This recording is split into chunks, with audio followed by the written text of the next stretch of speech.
WBIN 18 presents Debate Week. Brought to you by AARP New Hampshire. Tonight, the candidates for New Hampshire's 1st Congressional District debate. Now, live from the WBIN 18 studios, your moderator, Charlie Sherman. Good evening, I'm Charlie Sherman, and welcome to the second in our WBIN Debate Week series. Tonight, it's our pleasure to welcome the Democrat and Republican candidates in the race for the 1st Congressional District of New Hampshire. Over the next hour, we'll focus on the issues that matter most to the citizens of New Hampshire. But first, the debate rules. Candidates will get 1 minute to respond to direct questions. 30-second rebuttals will be given as time allows. We'll be doing 2 rounds of questions in which candidates will have up to 60 seconds to respond. We'll also have questions from our debate sponsor, AARP New Hampshire, and some questions from New Hampshire voters that WBIN reporters have collected over the past week. Time permitting, we will also have a lightning round of questions where the candidates will have 30 seconds to answer those questions. The majority of the questions, however, will be posed by our distinguished panel of journalists. Tonight, that panel includes Howard Altschiller from the Portsmouth Herald, Clay Wirestone from the Concord Monitor, and WBIN 18 News Director Martin Morentz. Now, let's meet the candidates. First, Republican candidate Congressman Frank Guinta. Frank lives in Manchester. He is married with 2 children. He was the former mayor of the city of Manchester. And to the Democrat candidate is former Congresswoman Carol Shea-Porter. Carol lives in Rochester. She is married with 2 children. She is a social worker. Welcome all, and now let's get started. First up, a question from Howard Altschiller about taxes and spending. First, good evening to both of you. And this question is for Ms. Shea-Porter. On January 1st, billions of dollars worth of budget cuts are scheduled to take effect. At the same time, the so-called Bush tax cuts are set to expire, raising tax rates on granite staters. Experts say if this is allowed to happen all at once, our country will fall off a fiscal cliff, and we would go into a national recession. This all happened because Congress couldn't reach a deal on deficit reduction. What do we do about it? Well, I think the 112th Congress needs to get back to work and fix this. They're the ones that passed that law, and so they have to deal with that. But I will say, looking into the future, that I do agree that we need to have tax cuts for everybody under the first $300,000. But after that, we have to allow those increased tax breaks to end. It was intended that way when the Bush tax cuts were put into place, and I think we need to return to the Clinton rate. Congressman, you have 1 minute. Thank you, Charlie. I want to quickly thank WBIN and AARP for hosting this debate. The fiscal cliff is a very serious situation. We in the House of Representatives have passed multiple solutions, both on the tax side as well as sequestration, extending all of the existing tax rates so we can give our small business owners, our entrepreneurs, our job creators the certainty that they need relative to tax policy. We've done that multiple times. We await action in the Senate, as well as we've done the same thing with sequestration. We have passed not once but multiple times a menu of options for the Senate to choose in terms of replacement cuts. This is so critical because you have economists on both sides of the aisle that agree if we don't get this accomplished, the country will further decline in terms of GDP growth and economic infusion, which is what we need. Howard, you have a follow-up? Mr. Guinta, Simpson-Bowles proposed roughly $2 of spending cuts for every $1 of new revenue. Do you think this is about right? And if not, in which direction is it off? Well, I applaud Simpson-Bowles for putting forward a solution to try to deal with our deficit and our debt. We have $1.1 trillion in a current deficit, and we have $16 trillion in long-term debt. Unfortunately, the President of the United States didn't choose any of the ideas in Simpson-Bowles to put forward in his budget. We in the House took 12 different ideas within Simpson-Bowles, passed it in the House of Representatives. Once again, we await action by the Senate, but the challenge, Howard, is that Harry Reid, the Senate Majority Leader, has said he will not pass a budget last year or this year. So it's a tough thing to do when you don't have the Senate working the way the House has been working. Ms. Shea-Porter, you have 30 seconds. Yes, well, of course the Senate can't accept the House budget. The House budget slashes spending on Medicare, it slashes spending on health care, it slashes spending for Meals on Wheels and spending on education. The only thing that that budget does is make life much better for those who are already wealthy and continues the oil subsidies. And so they're not going to be able to accept a spending budget that comes from the House where they absolutely refuse to compromise. They gave them something that just was not acceptable, and that's what we're seeing. Howard, you have one more follow. Can I follow up on that, Howard? 30 seconds. Okay, thank you very much. Here's the reality. We have passed two different budget proposals, one last year and one this year. We're not asking the Senate to pass our version. We are asking the Senate to adhere to the law, which says you've got to pass a budget by April 15th so we could have quote-unquote regular order in the House and the Senate, get a committee of conference, and pass a budget for the country. How in God's name can small business owners or anybody in this country predict what is going to transpire at the federal level when the Senate doesn't come to the table to try to deal with these important, significant issues? Howard? Ms. Shea-Porter, the military budget is approximately $700 billion this year. Experts say it would be virtually impossible to approach a balanced budget unless cuts in military spending are on the table. Where can we meaningfully reduce military spending beyond our planned withdrawal from Afghanistan? Well, when I was on the Armed Services Committee for 4 years, we knew that you could not even audit the Pentagon budget. We actually had to say you need to get in shape to be audited by 2014. And so there are many, many programs that duplicate and triplicate themselves, and that's a good place to look. I understand that we have enemies all over the world and that we have to have a strong defense. But everybody also knows that we have weapons that are archaic. We know that we are not doing proper oversight for contractors. We have to change the way that we do business. And there's plenty of savings to be there and still maintain a strong military. Clay? Yes, so this is a question for Mr. Guinta. Someone watching this debate right now is sitting at home unemployed. This person has been looking for a job for months, maybe years, without any success. They simply cannot get back into the workforce. What can you tell this person tonight from this debate stage about how you're going to help them? Well, in my first term in Congress, Clay, one of the most important things I think I've done, not just on the legislative side, but right back here at home, I got something started calling Getting Granite Staters Back to Work. It was my own jobs initiative where we had 6 different jobs fairs all around the district. We had one specifically for veterans. We had one specifically for women. And the idea here was to be a connector, to use the office that I hold as a connector with employers who are seeking good employees and those who are either underemployed or unemployed to seek a job. And we've been able to help people right here in New Hampshire. But beyond that, we have a policy initiative that we've got to approach. We need to have a pro-growth economy. You need to have stability and predictability relative to economic policy from Washington, so our job creators, not just here in the Granite State, but all over the country, have the ability to plan and grow their businesses and start hiring people again. That's not happening because I think of the policies that have been put in place by this president and by my opponent's policies when she served in the House of Representatives as well. Ms. Shea-Porter, you have 1 minute. Well, actually, if you really want to help people, you should pass a comprehensive jobs bill, which they have failed to do. And also, we need to work more closely with community colleges to retrain people who do not have jobs right now. But it's simply not true what my opponent just said, because actually the unemployment rate is sitting at 7.8% because we did put in the Stimulus Act, which created jobs and held jobs and did a great deal of other things. The problem that we have right now is that the 112th Congress simply doesn't show up for work, and they are called the most unproductive Congress in history because they haven't passed anything that will help people either here in New Hampshire or across the country. We have a follow-up from Clay Wirestone.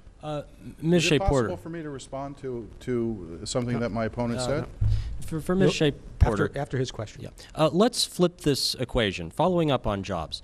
There are business owners watching tonight who have jobs available for highly skilled and well-trained employees, but they can't find the right workers. They say the people available simply aren't qualified. Maybe they don't have time for retraining programs to kick in. What could you do in Congress to help them?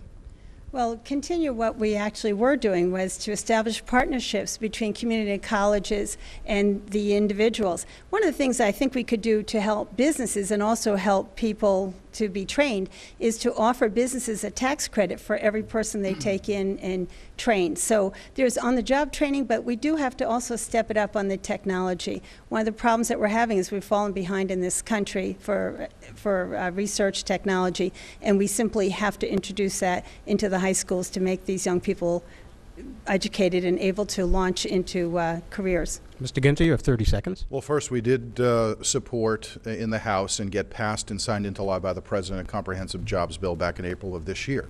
We've also passed over 30 different jobs-related pieces of legislation in the House, many of which were supported bipartisanly that await action in the Senate.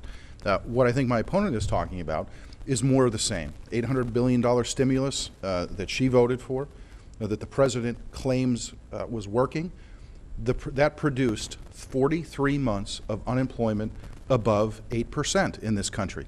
I don't think anybody feels that that is good enough. When you have 23 million people who are underemployed or unemployed, that's a problem in this country, and we need a different recipe, a different solution for the challenges we have. Ms. Shea-Porter, you have 30 seconds. Well, actually, my opponent went to the Manchester airport when they used the stimulus money to build the access road and stood there and said how wonderful this was and how it was going to bring jobs to the area and tourism and how it was an example of what happens when we work together. So I think that Frank Guinta was right when he said that that stimulus money was a very good project, and putting it into the Manchester airport and elsewhere around the state was a good thing and saved jobs and created jobs. Mr. Guinta, you have 30 seconds if you'd like to. I went to that event for my good friend Ray Wazorek, who is a leader in this city, who is a leader in our state. The governor was there praising Ray Wazorek as well. Republicans and Democrats were there praising Ray Wazorek for his leadership to get the airport to where it is today. And many mayors in Manchester, myself included, continued the investment in the airport. But back to what my opponent truly wants. She wants a borrowed from China policy that has another stimulus equal to or more than the $800 billion that was already spent. And what did that produce? 8% unemployment for 43 consecutive months. Did you want to rebuttal? I do. It's pretty amazing because they haven't passed a comprehensive jobs bill, and the former head of the OMB under Reagan said that just calling it a jobs bill doesn't make it a jobs bill, and saying that if you get deregulation out of the way, it will create jobs. It doesn't. And the reality is that there has not been a comprehensive jobs bill since the 112th Congress started, and there's a reason that they're being called the most unproductive Congress ever. We have to move on. For our next question, we go to WBIN News Director Martin Morenz, and this question is for Ms. Shea-Porter. Ms. Shea-Porter, you're both proud of your work on behalf of our veterans. And as we've seen from the back-and-forth accusations on TV ads, you're also attacking each other over what you have or have not done for veterans. Specifically, what are the differences in performance here between the two of you on veterans issues? Well, our Congress passed a great deal of legislation. I'm very proud to say that we passed a new GI Bill of Rights, so we have combat veterans who can now go to college or have a family member go. I'm proud that we put more money in the VA than before in history because the backlog was so terrible, and I'm very proud of the fact that I was able to stop the burn pits that were affecting our combat troops and making them ill. And I'm also proud of the fact that I put in the bill to try to get a VA hospital or equivalent in-state care, and was able to get a contract with Concord Hospital and build onto the clinics at the VA. So I know that in this Congress there has been very little action, and actually they did try to take the money out for a program called VASH, which is Veterans Affairs Housing for the Homeless, and it's a very important program, and they slashed all the funding. They did put it back in after protest, but they slashed the funding for that, and they also failed to put money in for PTSD and for patients who were suicidal. They had a chance and didn't do it. Mr. Guinta, you have 1 minute. Well, I'm glad you bring this up, Martin, because a group of 40 veterans in our state had a press conference because they were very frustrated with and very disappointed, quite frankly, in my opponent's attack ad, trying to claim that I cut billions from veterans. Nothing could be farther from the truth. We actually increased the funding by $8 billion She refers to something called an MTR, a procedural motion, a motion to recommit back to committee, which is a political stunt. You dispense with that political stunt, and we had a 411-5 vote for the bill that she's referencing, H.R. 2055. Not one Democrat in the House of Representatives voted against that bill. And the President of the United States signed it into law, championing it as a strong veterans bill. So I would ask my opponent, would she have been the only Democrat in the House of Representatives to vote against that legislation? Ms. Shea-Porter, you have 30 seconds. Well, I'd like to say it was not an amendment to send it back to committee. It was an amendment that amended the bill and then could go forward right there. So that actually, well, there's two kinds, as you know. So that simply is not so. The other thing is that, yes, he did have some veterans in a park. And if you look them up, you would see they were also on the OVID for Governor Committee and others. And so I respect everybody's service, but we're not just veterans or spouses of veterans, as I am. We also have political leanings. And so I'm not surprised that you could gather, I think, about 25 people. I was surprised that you weren't there. I thought that was unusual. But I understand that there are people who can think differently, and I totally respect that. Mr. Guinta, you have 30 I'd seconds. like to know if you would be the only Democrat to vote against the bill that you're attacking me for, H.R. 2055. Would you have been the only Democrat to vote against it? Do you know, Mr. Guinta, we need a fact check for that first. It's H.R. 2055, 411-5. We would have no to Democrat voted in the House against that bill, and the President signed it into law. Would you have voted against that bill? Well, of course I'm going to support what the President introduces. If you're talking about a much smaller veterans bill, which I believe you are. Talking about the bill that he signed into law, H.R. 2055, that was passed in the House, 411-5. Would you have voted against that bill? No, of course I would not have. So you're attacking me for H.R. 2055, my vote on it, yet you would have voted for the same bill. We're not talking about that. We're talking about adding an amendment, and I think that you know the difference there. Okay. We have to move on. As we mentioned at the top of the show, we did solicit some questions from voters across New Hampshire. Let's hear from one of those folks. Jordy is a voter in the city of Portsmouth. My name is Jordy King, and my question is, what are you going to do to help commercial fishermen in New Hampshire? We begin with Ms. Shea-Porter. You have 1 minute.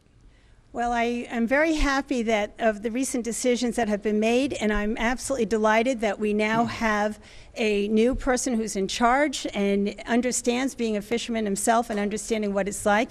So we know that we have to find the strategic balance between helping the fishermen and making sure also that there's stock there. So I know it's been a very difficult relationship. It does seem to be improving, and I would continue to work on that along with colleagues across the aisle as we did before. And my understanding is that Congressman Guinta has also worked carefully with them. It's one of the good things I think about New England, that we are able to talk to each other across the aisle and that our staffs are able to find a way through to help the fishermen and to help other groups that are affected through no fault of their own by changes in the environment or changes in fish stock or whatever it is. Seeing us work together makes me feel very, very happy and hopeful that there'll be more solutions coming. Mr. Guinta, you have 1 minute. Well, thank you, Mr. King, for the question. You know, this is an important issue for New Hampshire. $17 million of economic benefit come directly from the fishing industry in New Hampshire. We're begging for help against this administration. So this is an example not only where I stood up for the fishing industry in working with them on catch shares, working with them on issues that are so important to them in terms of the time that they can fish, but I also worked across the aisle with Barney Frank to make this a particularly bipartisan issue so we could help the fishing industry, so we could ensure that people on the seacoast have jobs, not just now, but in the future. And I'm going to continue to work with the fishing industry here in New Hampshire, and I'll continue to work with whoever replaces Barney Frank in his new congressional district as he retires. We're going to go back to our panel and a question from Howard Altschuler of the Portsmouth Herald. And this is for Mr. Guinta. You have voted repeatedly to repeal the Affordable Care Act. According to the nonpartisan Kaiser Family Health Foundation, if Obamacare is repealed, Medicare spending would increase by $716 billion. Medicare's hospital trust fund would be projected to be insolvent in 4 years, and many people could see increases in both premiums and costs for services. Is that a risk you are willing to take? Well, the Kaiser Foundation also in that same report cites $2,200 increase in premiums per family, an average increase of $2,200 for premiums. The President of the United States said by this point the average premium would have decreased by $2,500. So I'm glad that you bring up the Kaiser study, because there's a lot in that study that also suggests the Affordable Care Act is not good for America. Now let's also move to, what do New Hampshire residents want? They continually oppose the Affordable Care Act. There are better, stronger alternatives to ensure that we have greater accessibility and greater affordability. Two of the goals that the President set out to achieve, but I think failed miserably. This is a piece of legislation that my opponent supports and continues to support, despite the fact that people in New Hampshire do not support it. And part of your job as a representative is to listen to your constituents. So what can we do? You know, I'm sure we'll get into that in the next phase of this question. But I will tell you, we need to repeal the Affordable Care Act, and we need to put in sensible solutions to make better access and greater affordability. Ms. Shea-Porter, you have 1 minute. Well, I appreciate the fact that Mr. Guinta said listen to his constituents, and we do understand that this was an area where there was a lot of conflict. But I think just talking to the Tea Party and talking to the Glenn Beck 912 group is not going to give you an accurate idea of what other people think. For example, the American Medical Association, the nurses, and pretty much every group, the pediatricians and all the others, did support this, and so did people in New Hampshire. So it wasn't just a very clear line there. So what do we like about the Affordable Care Act? The fact that we have pre-existing conditions out now. We keep children under the age of 26 in. We make sure that people don't lose their homes anymore because they can't be kicked off a policy because they've been sick longer. For Medicare recipients, we're closing the donut hole, and I was very proud to take an active role in that. So it reduces the price of their prescriptions. They have free preventive care. We also have a grant now that's come into the state of New Hampshire that will help seniors stay in their homes instead of having to go to nursing homes. So there's so much good in this bill, and we'll continue to work on that. But this was a good bill, and the problem was that people were frightened initially when they were told there were death panels, which was not accurate. We do have a follow-up question from Mr. Altshuler. Mr. Guinta, you actually anticipated this follow-up question. If you succeed in repealing Obamacare, what specifically would you offer in its place? Sure. First, I want to go back to what my opponent said. Look, it's not just about special interest groups, which she rattled off about who should be in favor or opposed of this piece of legislation. We're actually supposed to listen to our voting constituents and the constituents that we represent. And overwhelmingly, they continue to oppose this, and the public surveys show that. So let's try to work on something that actually makes sense. The first thing that we need to do is focus on transparency. Health insurance, health care, is the only thing that we purchase where we don't know the price. You think about this. When you go grocery shopping, when you go to a restaurant, when you get your car repaired, you know what the cost is of those items. But if you get an MRI, you don't know what the cost is. Transparency is the solution to this problem. And I'll give you an extended answer as to what we did when I was mayor of Manchester my last year. We went to the 17 unions in the city, and we said, if we, not legislatively, but allow you voluntarily to choose the most expensive or least expensive, but you get a cut in the savings, will you accept? We saved $40,000 in week 1 because of transparency. Ms. Shea-Porter, you have 1 minute. Yes, he does seem to be calling for a lot of governmental regulation when he talks about finding out how much the prices are. Said it was voluntary. But I think what is good about all of this is that it's clear that they've had 2 years to put some policy forward, and they haven't. And the reason for that, they used to say repeal and replace, and they just stopped saying replace because they actually don't have any plan to replace this. And what you indicated about controlling the cost and knowing how much everything would cost could and will be available in the state exchanges, where they'll actually be able to go. Cost. I'm talking about providing information to the consumer. You'll have your chance, Mr. Guinta. Please let Ms. Shea-Porter finish. Thank you. So I think what we'll have to see is when people go into the exchanges and they'll be able to compare prices. This is all private insurance, but they will have to be able to compare prices and services, and people will be able to make a better consumer decision. So I believe that this is going to be an excellent program. It's already proving that it's driving down costs. We have had a lower rate of increase since the health care law was passed. Mr. Guinta, you have 30 seconds. The very citation from Howard, the Kaiser Foundation, that study states that it went up $2,200 when the President of the United States said that this specific bill, the one that you supported, would actually decrease by $2,500 per family. That is a huge swing. And in this economy, when people are out of work, when people are struggling with gas prices, when people are struggling with home heating oil, you want to add another $2,500 to that average family, and to the national debt. It's $1.8 trillion now, according to the new CBO projection, which was based on a Senate request after the Supreme Court made their decision. So now we're talking about $1.8 trillion for the country and $2,200 more per family. Why would you support such a notion? We have to move on. Ms. Shea-Porter, you have 30 seconds. Well, actually, the prices have not gone up. The cost of premiums have gone down. The Foundation so stated it. They have not gone up. The prices actually have had the smallest increase, much smaller than they were. We know that over the past decade that the cost of health insurance has been absolutely soaring. And so in the past year, they actually have had a much slower rate of growth, and it's being attributed to the health care plan. We do have to move on. We have a question now from an AARP New Hampshire member, Alan Cohen. He asks, how would you protect Social Security for today's seniors and strengthen it for future generations? Mr. Guinta, you have 1 minute. Well, thank you, Mr. Cohen, for the question.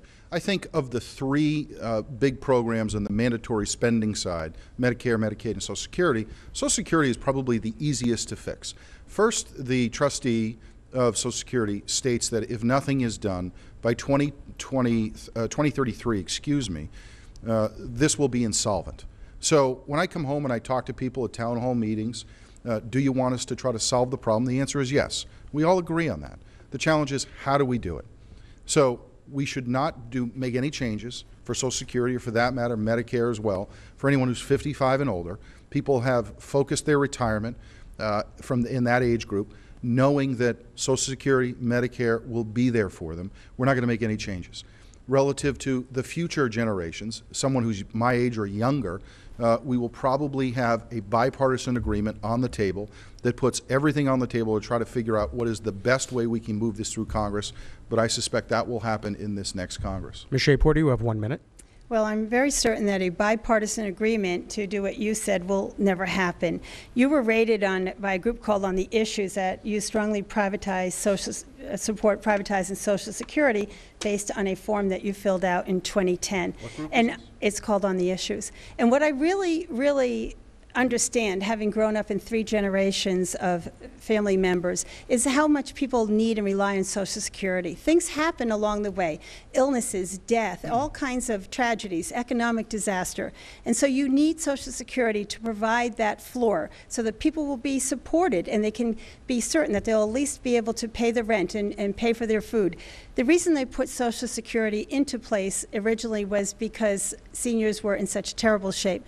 We simply have to have Social Security. And we can do that by doing what Ronald Reagan did and others have done, which is tweak it. We can raise the cap. Right now it sits at $110,000. People pay taxes only up to $110,000, and then if you earn $200,000, you don't have to. So we can fix it, and we will. We have to take a break. Please stay with us. We will be right back with more of the WBIN 18 First Congressional District Debate.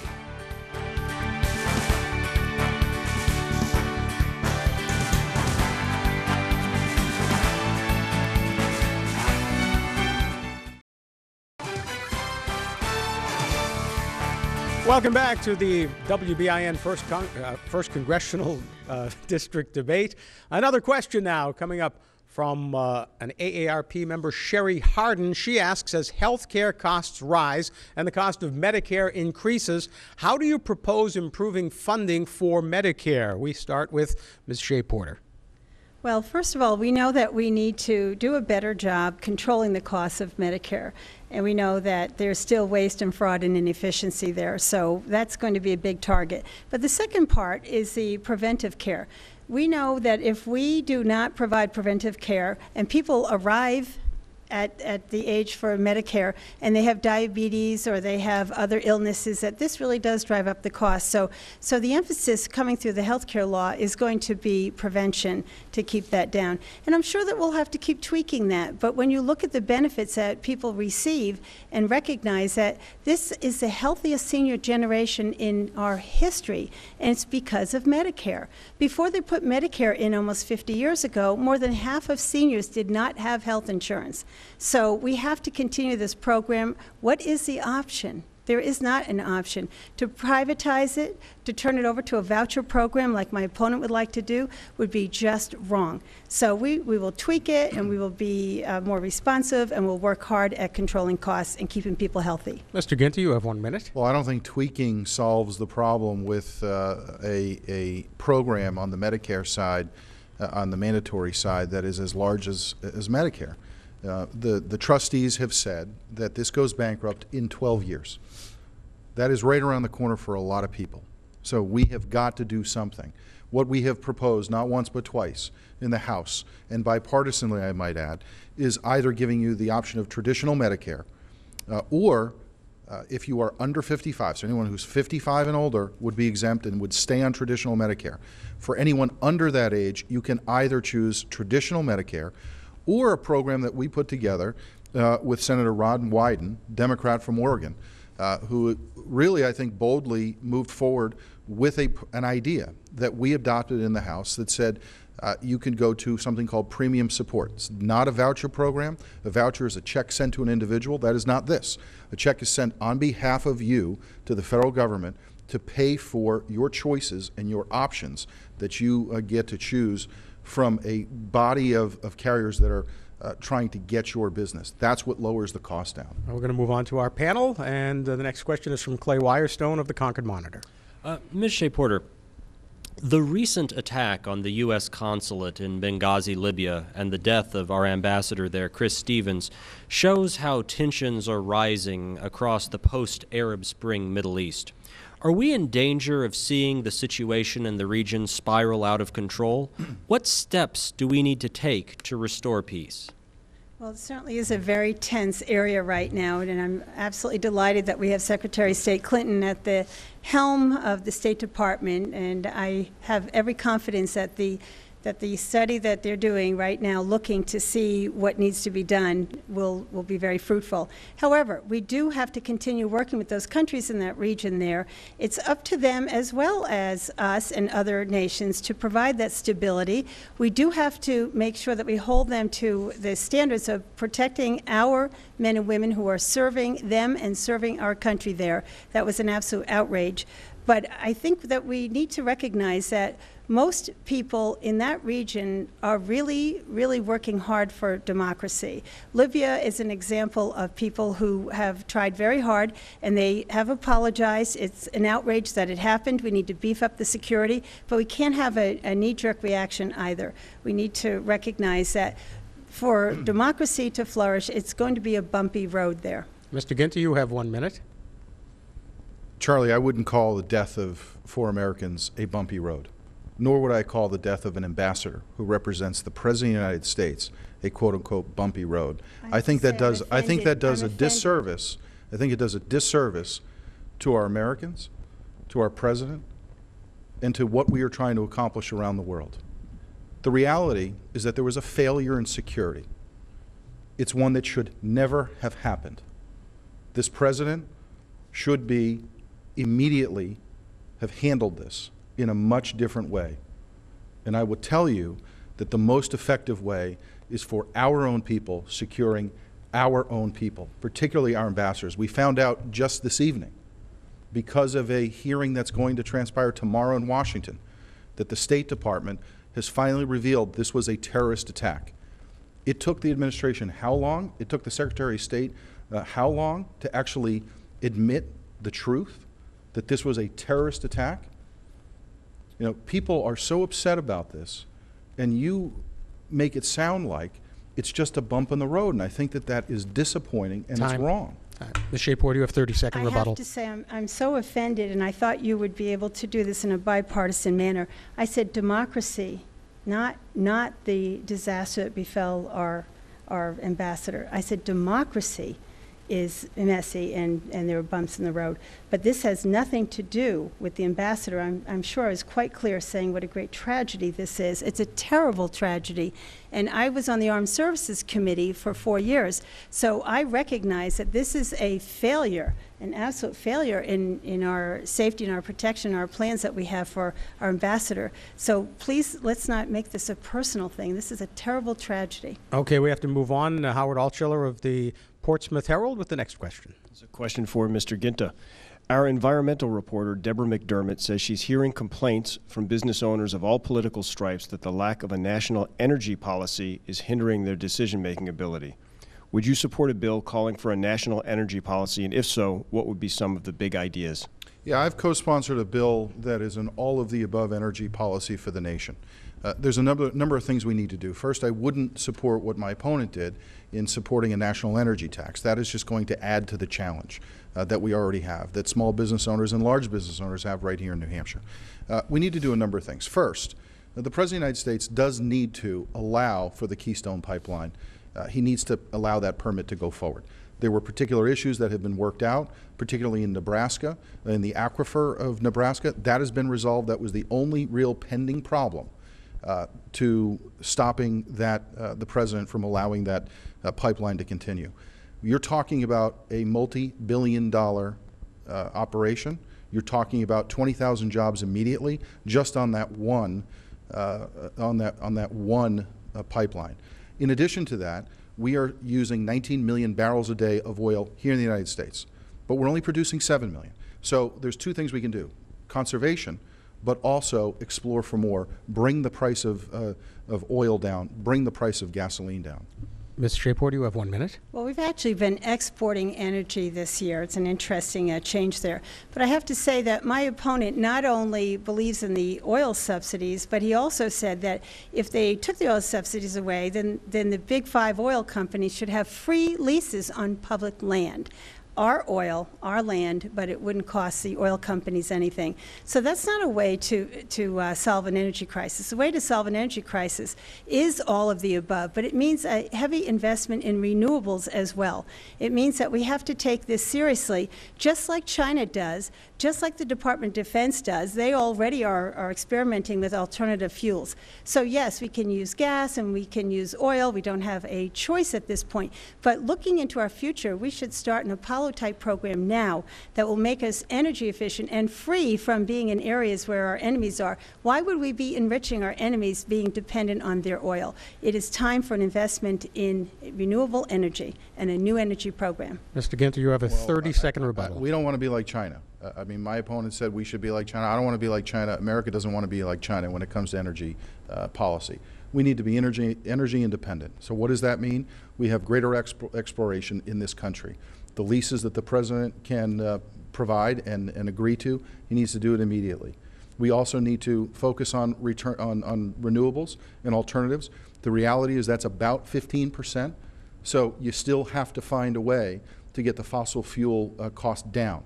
And the best way to do that is to have greater supply. With 19 million barrels a day that we're using and only 7 million that we're producing, at $3.85 a gallon at the pump, most Americans are demanding exploration in this country now. We have to move on. Martin Morentz of WBIN News has the next question. Ms. Shea-Porter, over the past 2 years, the tone in Washington has grown increasingly polarized. Do you blame the Tea Party for the gridlock? And if elected, how will you work to make Congress more productive? It has gotten a lot worse, and the 112th Congress is absolutely gridlocked. It's been difficult for a number of years, but this has been the worst. And yes, it is the Tea Party. It's Frank Guinta and his colleagues who went down there.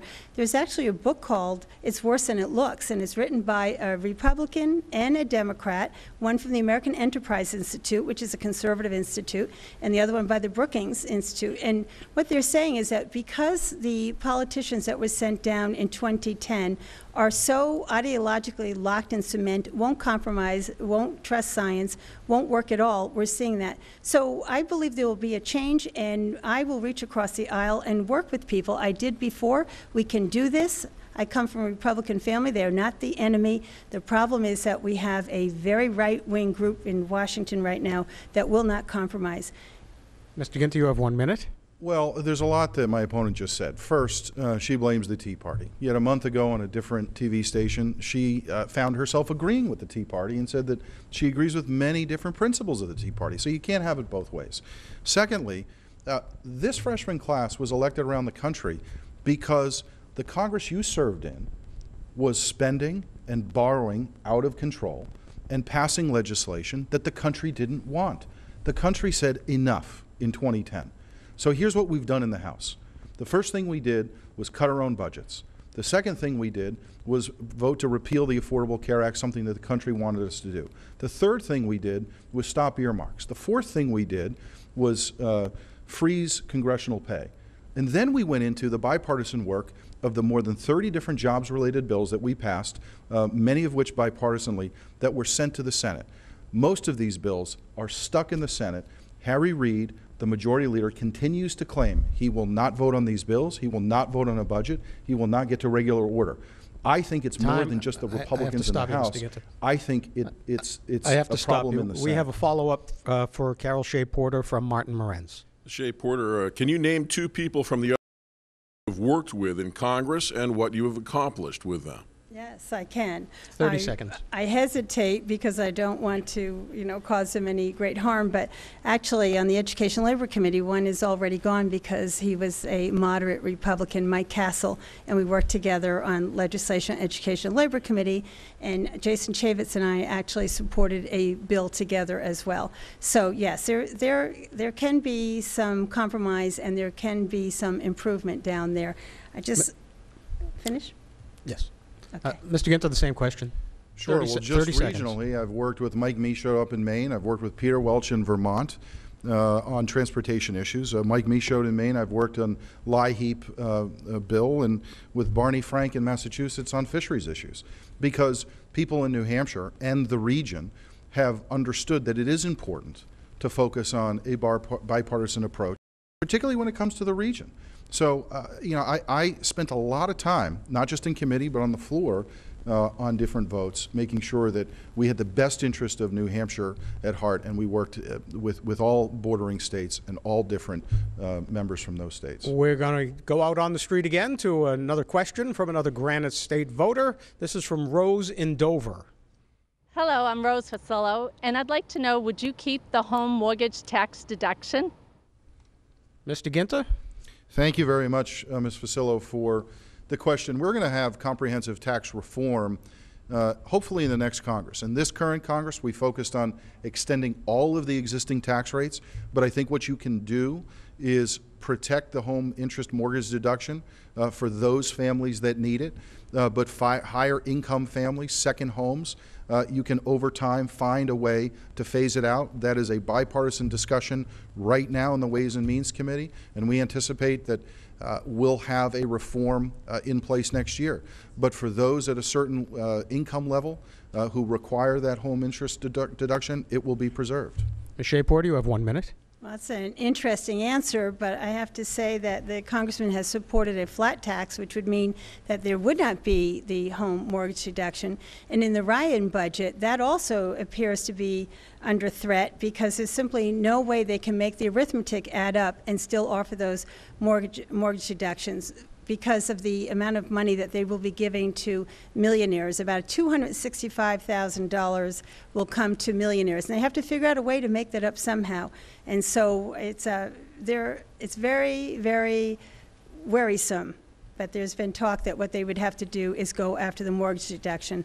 I would support that mortgage deduction. I think the middle class depends on that. That's how they get their homes. That's how they keep their homes, and I think it's essential. Thank you. We're going to go back to our panel. I would just like to respond to that because the Budget Committee does not set tax policy, and my opponent should know that. She served in Congress for 4 years. The Ways and Means Committee sets tax policy. So the Budget Committee does not have jurisdiction over it. You can't make the accusation that there's something in the budget proposal in Budget Committee that eliminates the deduction. It's simply not true.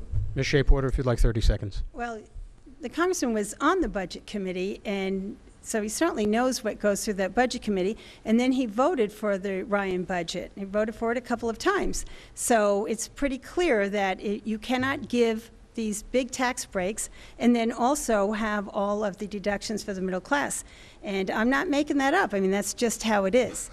And now we're going to go, we have to go back to our panel. Our next question is from Howard Altschiller of the Portsmouth Herald. And this is a question for Mr. Guinta. You supported a failed bill that would have amended clean water laws and limited the authority of the EPA to impose water quality standards. You've also sided with several seacoast communities that are fighting the EPA over nitrogen emission levels from wastewater treatment plants into Great Bay. Why do you believe the EPA needs to have its authority limited? Well, I think in this case the EPA needs their authority limited for several reasons. Number one, they are overreaching into the contiguous communities of Great Bay. The contiguous communities came to me and said, we desperately need your help. The EPA is mandating through what they claim is logical science, but what the communities have said is failed science, that the nitrogen levels would go down to 3 milliliters per liter. So what I did was, being a connector, worked with the EPA, worked with the contiguous communities to try to find a middle ground, which is, I think, 8 milliliters per liter, which everyone seems to think is reasonable. Nobody wants to see Great Bay dirty, including the contiguous communities. But even the mayor of Rochester testified at a public hearing that we had here in New Hampshire that this mandate from the EPA would cost the contiguous communities $250 million, which is wrong. And after I led on this issue, I was able to get Jeanne Shaheen and Governor Lynch both supporting the actions that I took. Howard has a follow to that. This is for Ms. Shea-Porter. Do you think the EPA is abusing its power? Well, no, I don't. I think there was room for compromise there, but I have to say that Congressman Guinta's mission has been to abolish the EPA. He has stated that many times. He just voted for the Stop the War on Coal Act, and you can figure out what that actually means, and I say, and Start the War on Lungs Act. He has voted to allow polluters to keep in cement, to keep mercury. So he's pretty much removed any kinds of protections that we've had in our water and our air. Luckily, he has not been able, they've gotten it through the House, but they have not been able to get it through the Senate. But the environment is severely under attack. He has a 0 from the Sierra Club, and Frank Guinta has very, very low scores on pretty much the things that most of us care about. And why does this matter? Well, think about who started the EPA. It was President Nixon, because they used to be able to work in a bipartisan way to protect the environment. And now we've turned very hard right, and this is what we're seeing. Mr. Guinta, you have 30 Howard, seconds for This is rebuttal. about Great Bay. This is about communities like Portsmouth and Rochester and what they're asking from their representative. I'm not sure that when my opponent was serving as the representative, that she actually even listened to the issues of the communities, of the contiguous communities, one of which she lives in. But when you have the mayor of Rochester who comes to you and says, we need relief, we want to work with the EPA, Congressman, we need your help. That's what I provided. Leadership in working with the communities and the EPA to find common ground for the long-term benefit of Great Bay.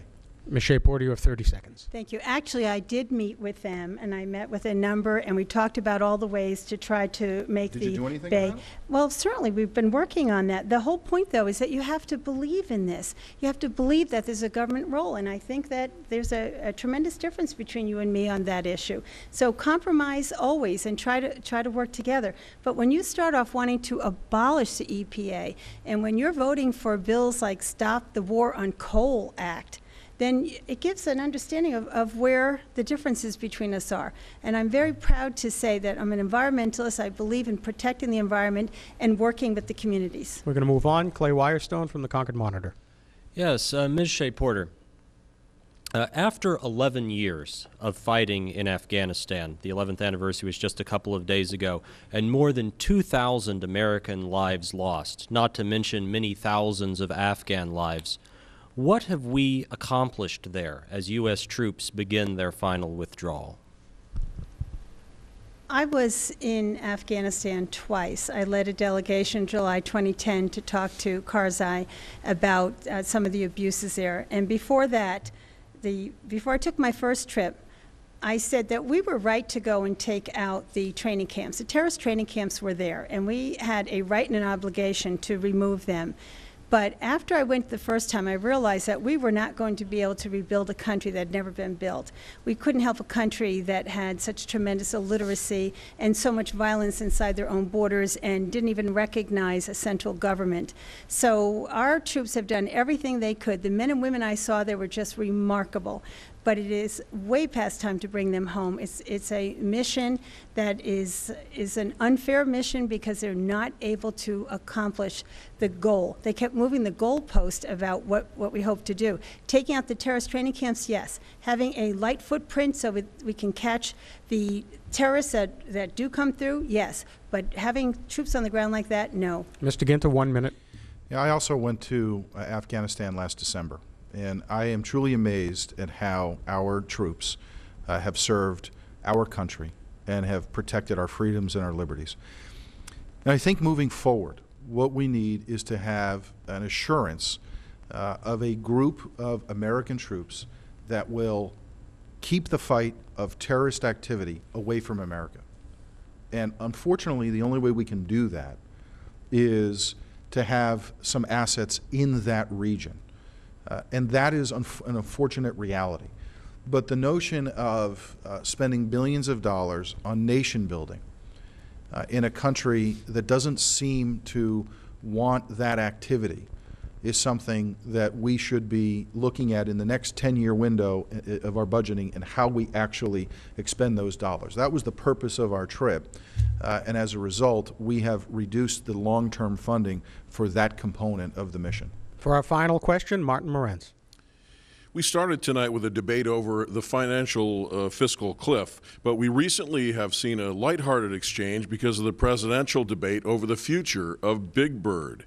So what do you say? Do we throw Big Bird off the fiscal cliff, or how would you vote on cutting funding to PBS? That's to Mr. Guinta. Thank you very much.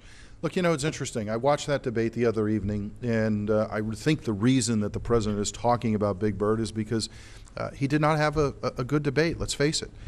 But the reality is we've got big issues to deal with, big issues to solve for America.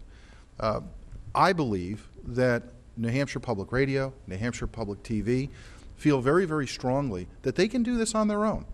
And they mention it. They state it. So as the president, Governor Romney talked about, let's start looking at the budget in the sense of, are we going to borrow money for every single program? You know, I was a mayor. I prioritized. You've got to make tough decisions. Hopefully the economy comes back and those decisions become easier and easier for future Congress. Ms. Shea-Porter, you have 1 minute. Well, I know that Congressman Guinta said that he wanted to take all funding away from the Corporation for Public Broadcasting. And there are millions of children around the country whose parents are able to be confident that their children are learning ABCs and how to get along, and that it's a safe place for them to watch. And it also enriches our lives in so many ways. And it's interesting to me that my opponent would like to give the leases for free, which would cost billions of dollars to the American economy, and yet is going basically after public television. It just doesn't make any sense at all. If they wish to cut the budget, and they should, they have not done it, and they should do a better job, but if they're going to do that, then they need to concentrate on all of the tax advantages they're giving to the very wealthy. It is time for our closing statements. We had a coin toss earlier. Ms. Shea-Porter was the winner. Mr. Guinta, you go first. Ms. Shea-Porter will go last. Well, I want to thank Charlie Sherman for moderating the debate. I want to thank Howard and Clay and Martin for being our panelists. I want to thank WBIN and AARP for hosting this debate. Ladies and gentlemen, I ask for your vote on November 6th because we couldn't have a clearer option for who is going to serve you in the House of Representatives. Back in 2010, we as New Hampshire Granite Staters replaced my opponent because she was spending. She borrowed money. She focused on voting for things like the $800 billion stimulus. She voted for the national energy tax. These are things that are not consistent with New Hampshire values and New Hampshire needs. I take my business experience and I take my executive experience and my legislative experience to Washington to support New Hampshire Granite Staters in bringing our economy back to where it needs to be. And I ask for your vote on November 6th. Ms. Shea-Porter, 1 minute. Well, actually, we haven't been spending. The Wall Street Journal actually gave a report that the amount of spending under the Obama administration and the time that I was there was the slowest rate of growth. Even, they said, even hapless Hoover spent more money and the growth was larger. So that's not true.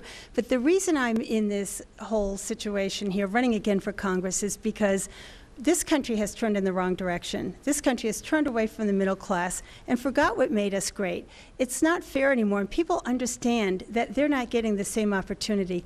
It's time for this country to dream big again and to believe in the middle class and to bring people forward into the middle class.